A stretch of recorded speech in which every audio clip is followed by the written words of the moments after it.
I'm here in Seaton in South Devon, and behind me is the famous Jurassic coastline, which is now a World Heritage Site. There's plenty of dramatic scenery here. The sun is shining and the air is bracing, and on a day like today, it's the perfect place to be. The Devon coast has been popular with holidaymakers for years. Seaton's quiet charms appealed to holidaymakers, and the eventual arrival of the branch railway line to the town helped to fetch tourists in droves. And over the years, cars and coaches opened up the town to even more new visitors. So, what was on offer to them? Well, for over 40 years, these trams have been one of Seaton's most popular tourist attractions, taking the visitors on a gentle little journey of around 3 miles to the nearby town of Collyton. This fleet of trams attracts around 100,000 visitors a year, but life for Seaton's tramway started out, believe it or not, in North London at an electrical company whose owner was passionate about trams. Claude Lane had a tram car constructed at his factory and ran it during the summers in Rhyl and on the southeast coast. Looking for a permanent site to run his trams in the mid-1960s, Claude came across Seaton, which just had its railway line closed. He bought a 3-mile section to Collyton and in 1969 started the first of 36 return lorry journeys with his assistant, transporting the whole tram system from Eastbourne to Seaton.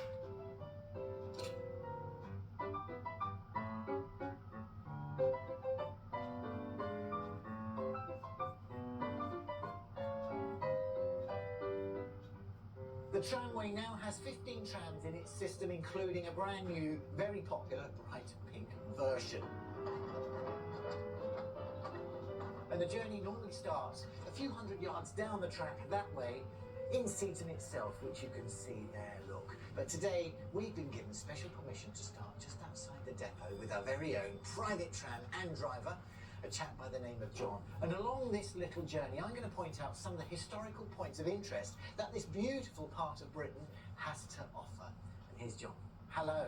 Oh, morning. Welcome to my trams. Oh, thank you, and thank you for taking me out today. Do you know what, as it's such a beautiful day, I'm going to go on the top deck, if that's all right. Be my guest. Okay. So, come aboard with me. Let's go sightseeing. There we go.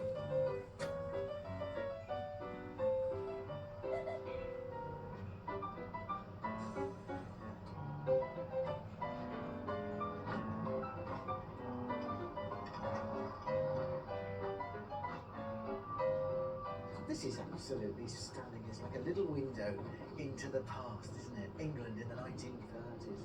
Time stood still. That's the River Axe. Now, it was a lot wider than this, but over the centuries, the shingle beds have shifted. I know it's hard to imagine because all that's grazing land now with sheep on it, but it's got narrower. And the shingle beds have literally moved, blocking part of the mouth of the estuary, closing it up a bit. A lot of the locals say it's due to a big historic storm, but I think it's pretty safe to say this part of the countryside is on the Jurassic coastline and it's been subject to many geographical changes over the centuries. Nevertheless, it's still beautiful.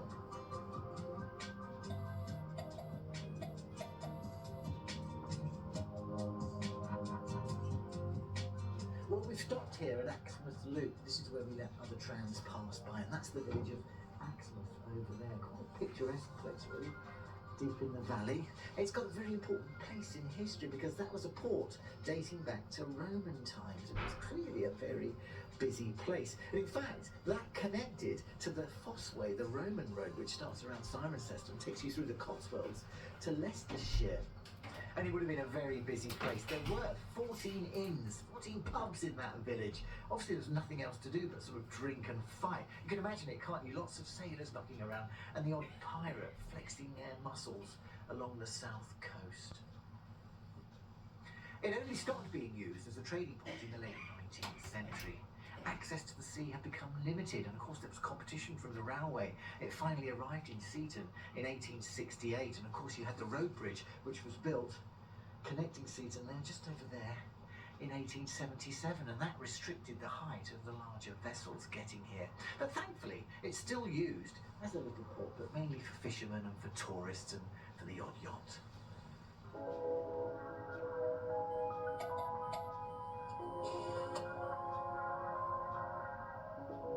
Well, that's it. We can now restart our journey.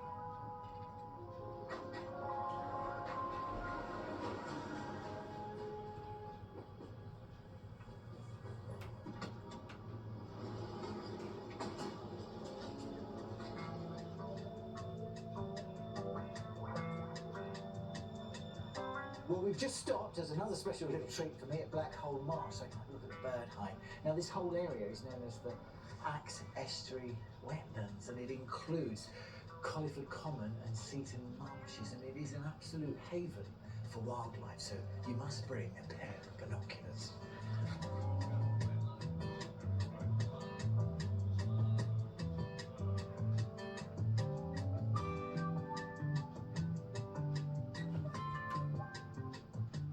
Otters and roe deer have been spotted here, and of course you're going to find lots of rabbit, and even shy kingfishers have been regularly spotted. It'd be really nice to see one of those today.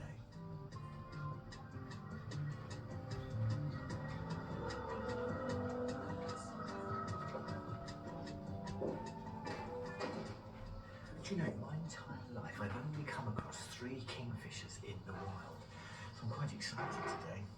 Now, let's have a look.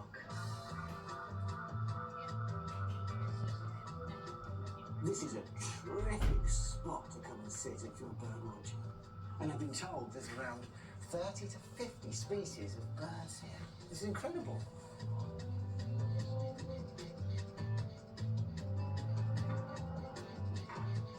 Well, no kingfishers for me today, but let's get back on the tram and keep moving.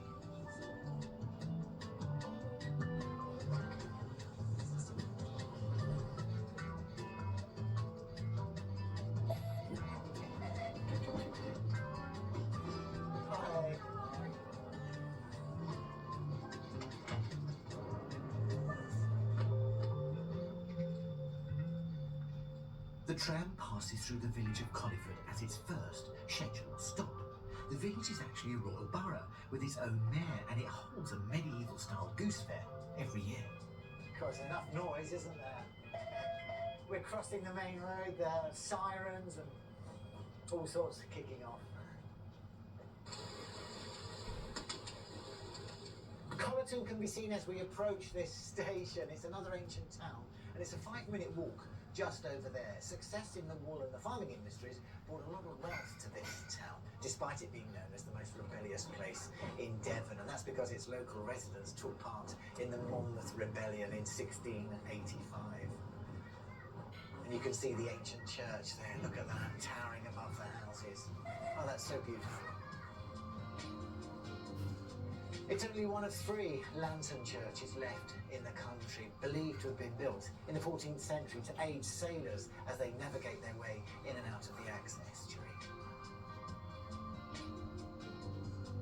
Thank you so much, John. It's been a pleasure. You know, I thoroughly enjoyed that. Nice to see you here. Enjoy the return journey.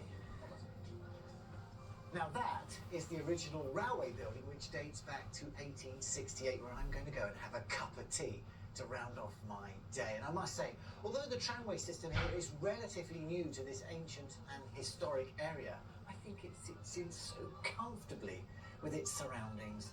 And I, for one, can't think of a better way of travelling to take in all the wildlife and the sights and the history of the Axe Valley.